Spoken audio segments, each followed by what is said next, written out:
ಓಂ ಶಾಂತಿ. ಜ್ಞಾನಾಂಜಲಿ ಕಾರ್ಯಕ್ರಮಕ್ಕೆ ಎಲ್ಲರಿಗೂ ಸ್ವಾಗತ.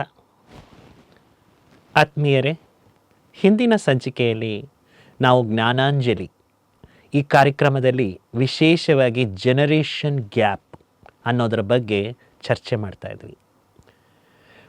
ಈ ಜನರೇಷನ್ ಗ್ಯಾಪ್ ಯಾಕೆ ಬರುತ್ತೆ? ಇಬ್ಬರ ಮಧ್ಯದಲ್ಲಿ ಏನು ಎನರ್ಜಿ ಕರೆಕ್ಟಾಗಿ ಎಕ್ಸ್ಚೇಂಜ್ ಆಗಲ್ಲ. Mind to mind energy exchange ಏನಾಗಬೇಕಾಗಿದೆ ಅದು ಪರ್ಫೆಕ್ಟಾಗಿ ಯಾವಾಗ ಎಕ್ಸ್ಚೇಂಜ್ ಆಗಲ್ಲ, ಆಟೋಮೆಟಿಕ್ಕಾಗಿ ಇಬ್ಬರ ಮಧ್ಯದಲ್ಲಿ ಮಾತುಗಳು ಕಡಿಮೆ ಆಗ್ತಾ ಹೋಗುತ್ತೆ. ಒಬ್ಬರನ್ನ ಒಬ್ಬರು ಮುಖ ತಿರುಗಿಸ್ಕೊಂಡು ಹೋಗೋದು, ಒಬ್ರಿಗೊಬ್ರು ಮಾತಾಡೋದು, ಇದೆಲ್ಲ ಕೂಡ ಯಾವಾಗ ಎಂಟ್ರಿ ಆಗುತ್ತೆ ಅಂದರೆ ಒಳಗಡೆ ನನ್ನ ಎನರ್ಜಿ ಅವರ ಎನರ್ಜಿ ಕಾನ್ಫ್ಲಿಕ್ಟ್ ಆದಾಗ, ಘರ್ಷಣೆ ಆದಾಗ. ಮನುಷ್ಯನಿಗೆ ರೆಸ್ಪೆಕ್ಟ್, ಅಕ್ಸೆಪ್ಟೆನ್ಸ್, ಲವ್ ಮತ್ತು ಅಂಡರ್ಸ್ಟ್ಯಾಂಡಿಂಗ್ ಇದು ಬೇಕೇ ಬೇಕು. ಪೇರೆಂಟ್ಸ್ ಆಗಿರೋರು ಮಕ್ಕಳಿಗೆ ಇದನ್ನು ಕೊಟ್ಟರೆ, ಆ ಮಕ್ಕಳು ಕೂಡ ಪೇರೆಂಟ್ಸ್ಗೆ ಇದನ್ನು ಕೊಟ್ಟರೆ ಜನರೇಷನ್ ಗ್ಯಾಪ್ ಇರಲ್ಲ. ನಾವು ಇನ್ನೊಂದು ವ್ಯಕ್ತಿನ ಬ್ಲೇಮ್ ಮಾಡ್ತೀವಿ, ನಿನ್ನ ಕಾರಣದಿಂದನೇ ಅವನು ಆ ಥರ ಆಗ್ಬಿಟ್ಟ, ಹಿಂಗಾಗ್ಬಿಟ್ಟು, ಹಂಗಾಗ್ಬಿಡ್ತು ಅಂತ. ಈಗ ತಿಳ್ಕೊಳ್ಳಿ, ಕೆಲವೊಂದು ಸತಿ ಈ ರೀತಿಯೂ ಆಗೋದುಂಟು. ಚಿಕ್ಕಂದಿನಲ್ಲಿ ಮಕ್ಕಳು ಬೆಳೀತಾ ಬೆಳೀತಾ ಯಾವಾಗ ತಂದೆ ತಾಯಿಗೆ ಶೇರ್ ಮಾಡಿದಾಗ ಅಕ್ಸೆಪ್ಟ್ ಮಾಡಿಲ್ಲ, ರೆಸ್ಪೆಕ್ಟ್ ಕೊಡಲಿಲ್ಲ ಅಂದಾಗ ಆ ಮಕ್ಕಳು ಆ ತಂದೆ ತಾಯಿಗೆ ರಿವರ್ಸ್ ಆಗ್ತಾರೆ. ಒಂದು ಏಜಲ್ಲಿ ಬಂದಾಗ, ಅಡಲ್ಟ್ ಆದಾಗ, ಮದುವೆ ಆದಮೇಲೆ ಆ ಮಗು ಸಂಸ್ಕಾರ ಅದೇ ಥರ ಕ್ರಿಯೇಟ್ ಆಗಿರುತ್ತೆ. ಆದರೆ ಅಪ್ಪ ಅಮ್ಮ ಏನು ಹೇಳ್ತಾರೆ, ಸೊಸೆ ಕಾರಣದಿಂದನೇ ಅವ್ನು ಹಿಂಗಾಗಿದ್ದು ಅಂತ ಬ್ಲೇಮ್.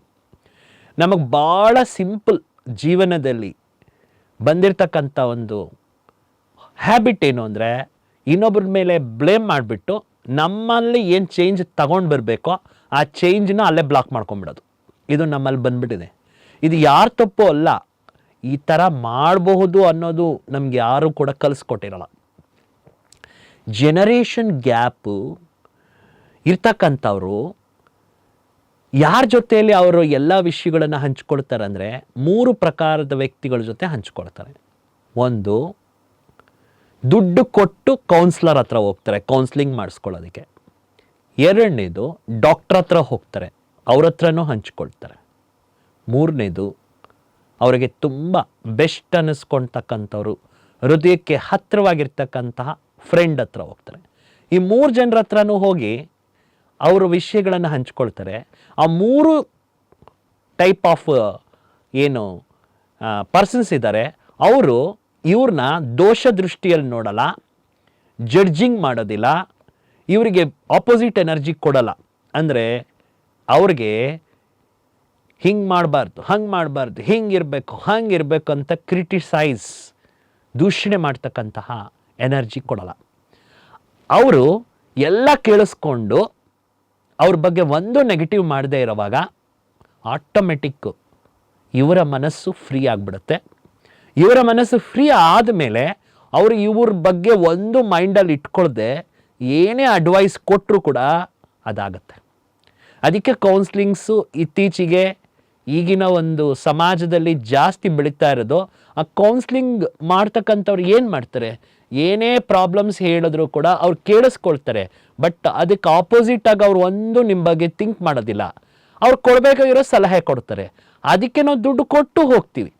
ಆದರೆ ಇದೇ ರಿಲೇಷನ್ಶಿಪ್ ಪೇರೆಂಟ್ಸ್ ಮತ್ತು ಮಕ್ಕಳ ಮಧ್ಯದಲ್ಲಿ ಯಾಕಿಲ್ಲ ಅಂದರೆ ಎನರ್ಜಿ ಹಾಳು ಮಾಡ್ತಾ ಇರೋದು. ಅದಕ್ಕೋಸ್ಕರ ಯಾರು ರೈಟು, ಯಾರು ರಾಂಗು, ಯಾರು ಡಿಫ್ರೆಂಟ್ ಅಲ್ಲ, ಇಲ್ಲಿ ಒಪಿನಿಯನ್ ಚೇಂಜ್. ಜ್ಞಾನ ಅಥವಾ ಆಧ್ಯಾತ್ಮಿಕತೆ ಏನು ಹೇಳುತ್ತೆ ಅಂದರೆ, ಪ್ರತಿಯೊಬ್ಬರು ಈ ಸೃಷ್ಟಿಯಲ್ಲಿ ಯುನಿಕ್ ಅಂತಾರೆ.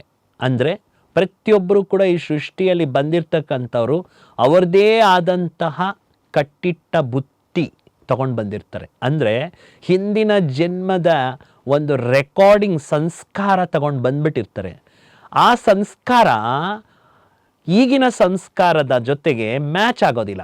ಆ ಮ್ಯಾಚ್ ಆಗೋದಿಲ್ಲದೆ ಇರೋ ಕಾರಣ ಪೇರೆಂಟ್ಸು ಒಂದು 30 ವರ್ಷದಿಂದ ಏನು ನಡ್ಕೊಂಡು ಬಂದಿರ್ತಾರೆ ಅದನ್ನೇ ಅವ್ರ ಮೈಂಡಲ್ಲಿ ಇಟ್ಕೊಂಡಿರ್ತಾರೆ. ಮಕ್ಕಳು ಇವರು ಕೂಡ ಈ ಹೊಸ ಜೀವನದ ಒಂದು ಪದ್ಧತಿಯಾಗಿ ಚೇಂಜ್ ಆಗಬೇಕು ಅಂದ್ಕೊಳ್ತಾರೆ.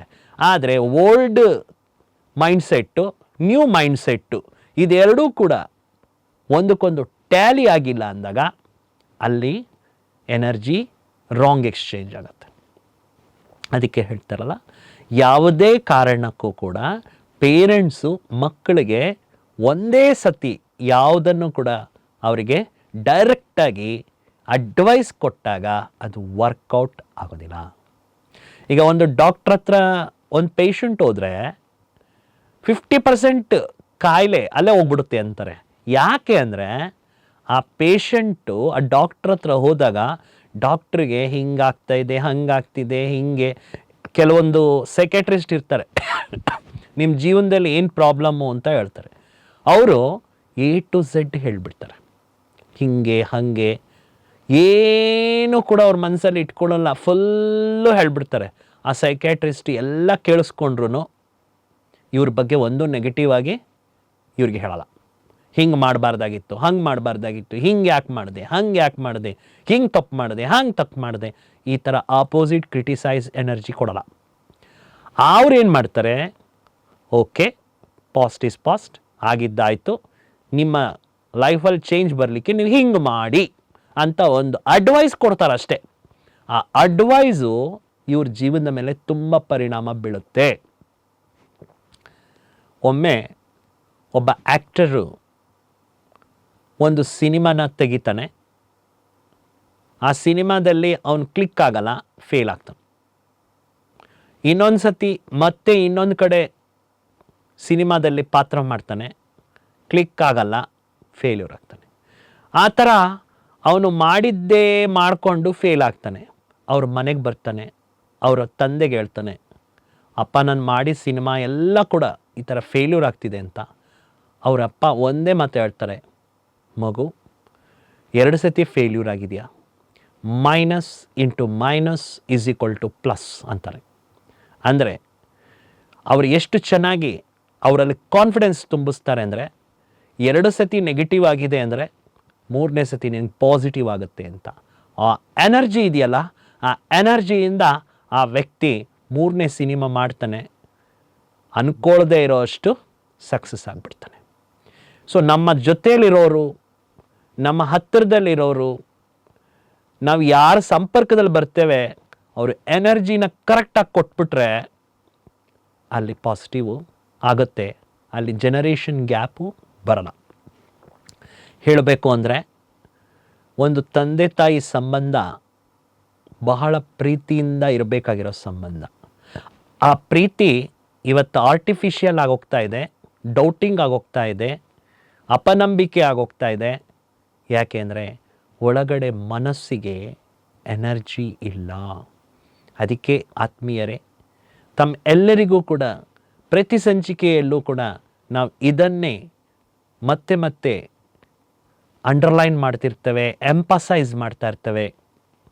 ನಿಮ್ಮ ಮನಸ್ಸಿನ ಎನರ್ಜಿನ ನೀವು ಚಾರ್ಜ್ ಮಾಡ್ಕೋಬೇಕು. ಇಲ್ಲ ಅಂದರೆ ಆ ಎನರ್ಜಿ ಮಕ್ಕಳಿಗೆ ಕೊಡೋಕ್ಕೆ ನಿಮ್ಮ ಹತ್ರ ಇರೋದೇ ಇಲ್ಲ. ಮಕ್ಕಳಿಗೆ ನಾನು ಕೇಳಿದೆಲ್ಲ ಕೊಡಿಸ್ದೆ ಅಂತೀವಿ, ಹೊತ್ತು ಕೊಡಬೇಕಾಗಿರೋದೇ ಕೊಡಿಸಿರಲ್ಲ, ಕೊಡಬೇಕಾಗಿರೋದು ಕೊಡ್ತಿರಲ್ಲ. ಆ ಕೊಡಬೇಕಾಗಿರೋದು ಕೊಡೋದಕ್ಕೆ ನನ್ನ ಹತ್ರ ಕೂಡ ಸ್ಟಾಕ್ ಇರಬೇಕಲ್ಲ. ಎಲ್ಲಿ ಸ್ಟಾಕ್ ಇರುತ್ತೆ ಅಲ್ಲೇ ನಾವು ಆ ಮಕ್ಕಳಿಗೆ ಕೊಡಬೇಕಾಗಿರೋದು ಕೊಡೋಕ್ಕೆ ಸಾಧ್ಯತೆ ಇದೆ. ಯಾಕೆ ತಡ? ಒಂದು ಸತಿ ಆದರೂ ನೀವು ಎಕ್ಸ್ಪೆರಿಮೆಂಟ್ ಮಾಡಿ, ರಾಜಯೋಗ ಮೆಡಿಟೇಷನ್ ಕಲ್ತ್ಕೊಳ್ಳಿ. ನಿಮ್ಮ ಮೈಂಡಿನ ಮೂಲಕ ಆ ಜನರೇಷನ್ ಗ್ಯಾಪ್ನ ತೆಗೀರಿ, ಹೀಲಿಂಗ್ ಸ್ಟಾರ್ಟ್ ಆಗುತ್ತೆ. ನಿಮ್ಮ ಮಕ್ಕಳ ತಪ್ಪುಗಳನ್ನು ಅಕ್ಸೆಪ್ಟ್ ಮಾಡಿ, ಅವರಿಗೆ ಕೊಡಬೇಕಾಗಿರೋಂತಹ ಒಂದು ಅಡ್ವೈಸ್ನ ಮೊದಲು ಅಪ್ರಿಷಿಯೇಷನ್ ಮಾಡಿ, ಅಕ್ಸೆಪ್ಟ್ ಮಾಡಿ, ಅವರು ನಿಮ್ಮನ್ನು ಅಂಗೀಕಾರ ಮಾಡಬೇಕು. ಆ ರೀತಿಯಲ್ಲಿ ನೀವು ಓಪನಿಂಗ್ ಮೈಂಡ್ ಮಾಡಿಕೊಂಡಾಗ ನಿಮ್ಮ ಹತ್ರ ಎಲ್ಲ ಹೇಳ್ತಾರೆ. ಅವ್ರು ಹೇಳಿದ್ರ ಮೇಲೆ ನೀವು ಅವರಿಗೆ ಏನು ಹೇಳಬೇಕು ಅಂದ್ಕೊಂಡಿದ್ದೀರಾ ಅದನ್ನು ಆಮೇಲೆ ಹೇಳಿ. ಬೇಕಾದರೆ ನೋಡಿ ಅದು ಎಷ್ಟು ಫಲಕಾರಿಯಾಗತ್ತೆ ಅಂತ. ಇಲ್ಲ ಅಂದರೆ ಲೈಫ್ ಎಲ್ಲನೂ ಕೂಡ 4 ಗೋಡೆಗಳ ಮಧ್ಯದಲ್ಲಿ ಸಂಬಂಧಗಳಲ್ಲಿ ಜನರೇಷನ್ ಗ್ಯಾಪ್ ಇತ್ತು ಅಂದರೆ ಒಂದು ಜೈಲಲ್ಲಿದ್ದೀವಿ ಅನಿಸುತ್ತೆ ಹೊತ್ತು ಮನೇಲಿದ್ದೀವಿ ಅಂತ ಅನಿಸಲ್ಲ. ಮನೇನ ನಾವು ಸ್ವರ್ಗ ಮಾಡ್ಕೋಬೇಕೇ ಹೊತ್ತು ಜೈಲ್ ಮಾಡ್ಕೋಬಾರ್ದು. ಹಾಗಾದರೆ ಮನೆಯನ್ನು ಸ್ವರ್ಗ ಮಾಡಲಿಕ್ಕೆ ಮನಸ್ಸನ್ನು ಫ್ರೀ ಮಾಡ್ಕೋಬೇಕು. ಮನಸ್ಸನ್ನು ಫ್ರೀ ಮಾಡ್ಕೋಬೇಕಂದ್ರೆ ಮನಸ್ಸಿಗೆ ರಾಜಯೋಗದ ಅಭ್ಯಾಸವನ್ನು ನಾವು ಕಲಿಸ್ಕೊಡ್ಬೇಕು. ಈ ರಾಜಯೋಗದ ಅಭ್ಯಾಸನ ಯಾರು ಮಾಡ್ತಾ ಇರ್ತಾರೆ, ಹೀಗಾಗಿ ತುಂಬ ಉದಾಹರಣೆಗಳನ್ನು ನೋಡಿದ್ದೇವೆ. ಮಕ್ಕಳು ಪೋಷಕರ ಮಧ್ಯದಲ್ಲಿ ಇರ್ತಕ್ಕಂಥ ಮಿಸ್ಅಂಡರ್ಸ್ಟ್ಯಾಂಡಿಂಗ್ಸು ಹೋಗಿ ಫ್ರೆಂಡ್ಸ್ ಥರ ಬದುಕ್ತಾ ಇರುವಂತಹ ಎಷ್ಟೋ ಉದಾಹರಣೆಗಳಿದೆ. ಮನಸ್ತಾಪಗಳು, ಒಂದು ರೀತಿ ಇಬ್ಬರ ಮಧ್ಯದಲ್ಲಿ ಭೇದ ಭಾವಗಳು, ಭಿನ್ನಾಭಿಪ್ರಾಯಗಳು, ಇವೆಲ್ಲ ಕೂಡ ತಡೆ ಹಾಕುವ ಒಂದೇ ಒಂದು ಶಕ್ತಿ ರಾಜಯೋಗ. ಮನಸ್ಸಿನ ಪವರ್, ಮನಸ್ಥಿತಿಯ ಪವರ್ ಪರಿಸ್ಥಿತಿಯನ್ನು ಬದಲಾಯಿಸುತ್ತೆ. ಪರಿಸ್ಥಿತಿನೇ ಚೇಂಜ್ ಆಯಿತು ಅಂದಮೇಲೆ ಇನ್ನು ಸಂಸಾರ ಹೇಗಿರ್ಬೋದು, ಫ್ಯಾಮಿಲಿ ಹೇಗಿರ್ಬೋದು, ನೀವೇ ಒಂದು ಸತಿ ಅದನ್ನು ಊಹೆ ಮಾಡ್ಕೋಬೋದು. ಚಿಂತೆ ಇರೋಂತಹ ಮನಸ್ಸು, ಚಿತ್ತ ಹೇಗಿರುತ್ತೆ, ಚಿತೆ ಥರ ಇರುತ್ತೆ. ಆ ಕಾರಣದಿಂದ ನಾವು ಒಳಗಡೆ ಬೇಯ್ತಾ ಇರೋದಕ್ಕಿಂತ ಓಪನ್ ಅಪ್ ಆಗಿದ್ದಾಗ ಎಷ್ಟು ಚೆನ್ನಾಗಿರುತ್ತೆ. ಆ ಕಾರಣ ಜನರೇಷನ್ ಗ್ಯಾಪ್ನ ಬೆಳೆಸ್ಕೋಬಾರ್ದು. ಇದನ್ನು ಚಿಕ್ಕ ಮಕ್ಕಳಿಂದ ನಾವು ಮಕ್ಕಳಿಗೆ ಕಲಿಸ್ಕೊಡ್ಬೇಕು. ನಾವು ಕೂಡ ಅದನ್ನು ಪ್ರಯೋಗಿಸ್ಕೋಬೇಕು. ಮಕ್ಕಳಿಗೆ ಒಂದು ರೆಸ್ಪೆಕ್ಟ್ ಕೊಡೋ ರೀತಿಯಲ್ಲಿ ನಾವು ಅಕ್ಸೆಪ್ಟ್ ಮಾಡಿದಾಗ ಅವರು ನಮ್ಮ ಜೊತೆಯಲ್ಲಿ ಅದೇ ಥರ ಓಪನ್ ಅಪ್ ಇರ್ತಾರೆ.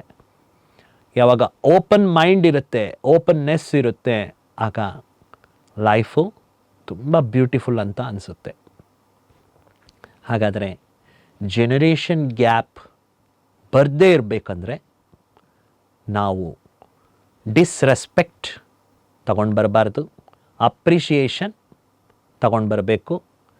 ಮತ್ತು ಎಲ್ಲೂ ಕೂಡ ಯಾರನ್ನೂ ಕೂಡ ನಾವು ಏನು ಮಾಡೋಕ್ಕೆ ಹೋಗಬಾರ್ದು, ರೆಸಿಸ್ಟ್ ಮಾಡೋಕ್ಕೆ ಹೋಗಬಾರ್ದು.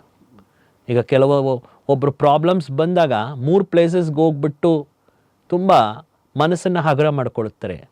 ಒಂದು, ಕೆಲವರು ದೊಡ್ಡ ಸಾಧುಗಳ ಹತ್ರ ಹೋಗ್ಬಿಟ್ಟು ಮೈಂಡನ್ನು ಫ್ರೀ ಮಾಡ್ಕೊತಾರೆ. ಇನ್ನು ಕೆಲವರು ಕ್ಲೋಸ್ ಫ್ರೆಂಡ್ಸ್ ಹತ್ರ ಹೋಗ್ತಾರೆ, ಫ್ರೀ ಮಾಡ್ಕೊಳ್ತಾರೆ. ಇನ್ನು ಕೆಲವರು ಏನೋ ದಾರಿ ಗೊತ್ತಾಗಿಲ್ಲ ಅಂದ್ಬಿಟ್ಟು ಮದ್ಯಪಾನ, ಕೆಟ್ಟ ಚಟಗಳಿಗೆ, ಚೈನ್ ಸ್ಮೋಕಿಂಗು ಇದಕ್ಕೆ ಹೋಗ್ಬಿಡ್ತಾರೆ.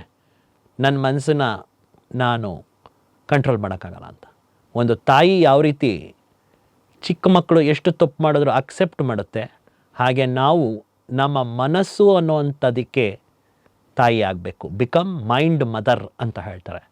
ನಾವು ಮೈಂಡ್ಗೆ ಮದರ್ ಆಗಿ ನಮ್ಮ ಮನಸ್ಸಿಗೆ ನಾವೇ ಕಲಿಸ್ಕೊಡ್ಬೇಕು.